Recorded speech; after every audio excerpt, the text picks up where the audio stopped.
Sabe aquele relatório que deu um trabalhão para fazer e que no fim ninguém nem abriu? A gente vai falar sobre isso hoje, sobre como parar de criar pilhas de dados que não levam a lugar nenhum e começar a construir ferramentas que realmente geram economia e ação. A ideia é tratar os relatórios como a interface principal da sua estratégia de FinOps. Pois é, essa é a grande pergunta, né? A gente se esforça, cria inúmeros relatórios super detalhados, cheios de gráficos, mas, sendo sincero, com que frequência eles acabam virando o que a gente chama de cemitério de dados? Um monte de informação valiosa que fica ali enterrada sem nunca inspirar uma única ação concreta. E se eu te disser que a solução está numa simples mudança de perspectiva? A chave é parar de ver o relatório como uma tarefa e começar a tratá-lo como um produto. E como todo bom produto, ele precisa de uma ótima interface do usuário, uma UI, e é isso que a gente vai explorar aqui. Como fazer dos seus relatórios a melhor UI de FinOps possível. Então, vamos começar pelo básico, pela fundação. Assim como a interface de qualquer aplicativo que a gente usa, um relatório de FinOps precisa ser bem projetado para ser útil. E o pilar de qualquer bom design, ainda mais quando a gente fala de dinheiro, é uma palavrinha mágica: confiança.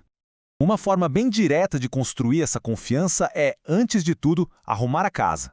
Pensa nisso como ter na sua estante os livros oficiais, que são a fonte da verdade, todos revisados e confiáveis, e, do outro lado, os rascunhos, que são anotações rápidas.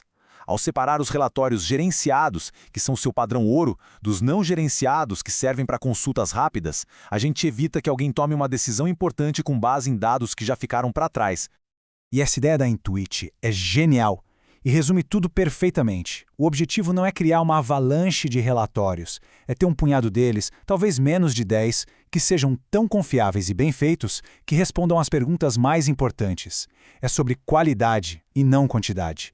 Menos é, sem dúvida, muito mais. Certo. E como a gente chega nessa qualidade? Aplicando uns princípios básicos de design. Primeiro, hierarquia visual. O que é mais importante tem que saltar aos olhos logo de cara. Depois, consistência. Usar os mesmos nomes e o mesmo visual em tudo cria familiaridade. As pessoas batem o olho e já entendem. E olha, isso aqui é crucial. Linguagem clara. Falar só custo não diz nada. É custo amortizado, custo bruto. Essa precisão transforma dados em informação confiável. Agora, a gente entra na parte que eu pessoalmente acho mais fascinante. Não é só sobre os dados que a gente mostra, mas sobre como a gente mostra esses dados. O nosso cérebro tem uns atalhos mentais, sabe? E o jeito que a informação é apresentada pode silenciosamente influenciar as decisões que a gente toma. Imagina só, alguém do time de engenharia recebe esse número. O custo do serviço foi de R$ 8.000. E aí? Isso é bom? É ruim? Sozinho, esse número não quer dizer absolutamente nada. É só ruído, falta contexto. Agora, olha a mágica acontecendo.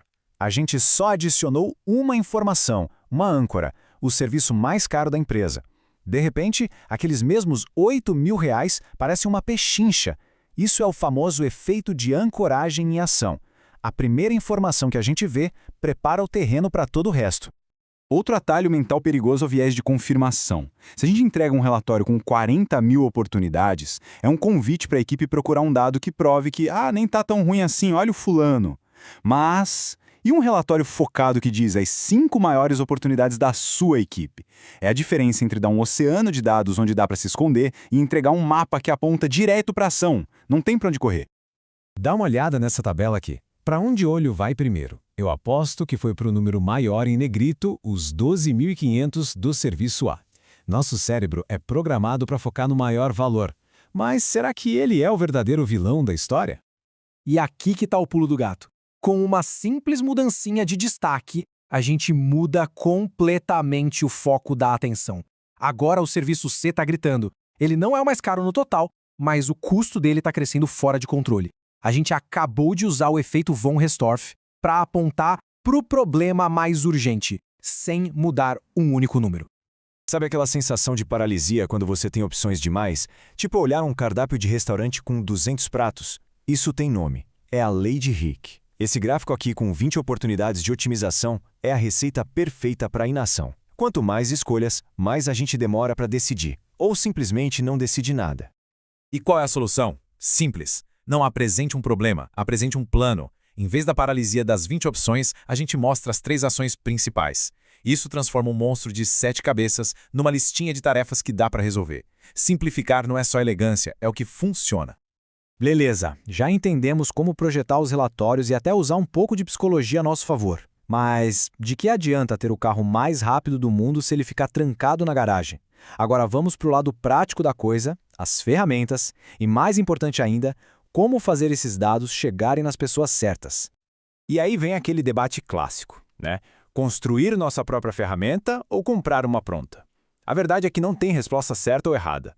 Construir pode demorar mais, mas força o time de engenharia a entender os custos, o que ajuda a criar a cultura. Comprar acelera tudo e libera a equipe para focar no que importa, otimizar. A pergunta-chave é: qual é o nosso objetivo principal agora? Olha, essa pergunta aqui talvez seja a mais importante de todas nesta análise. A gente pode ter o relatório mais incrível do mundo, mas ele é completamente inútil se ninguém vê. A estratégia que mais funciona é levar os dados até onde as pessoas já estão. Exatamente. A ideia é ir onde as equipes já vivem. Em vez de obrigar todo mundo a aprender a usar um dashboard novo, por que não mandar um alerta de custo direto no Slack? Ou, sei lá, adicionar informação num ticket do Jira? É fazer a gestão de custos ser parte do dia a dia e não uma tarefa extra que interrompe o trabalho. E tudo isso nos traz ao ponto final, que amarra tudo o que a gente falou até agora. O objetivo final de um bom design, da psicologia, da entrega inteligente, não é ficar de vigia apontando o dedo. O objetivo é um só: empoderar as equipes. A abordagem nunca, jamais pode ser de caça às bruxas. Quando os dados são usados para culpar alguém, as pessoas se escondem. Simples assim. Mas quando eles são usados para iluminar o caminho, aí sim as equipes aprendem, colaboram e crescem juntas.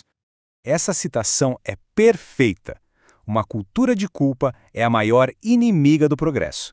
Para a FinOps dar certo, a gente precisa de segurança psicológica. As pessoas têm que se sentir à vontade para testar, cometer erros e, o mais importante de tudo, aprender com eles, sem medo de punição. Então, fica aqui a reflexão final.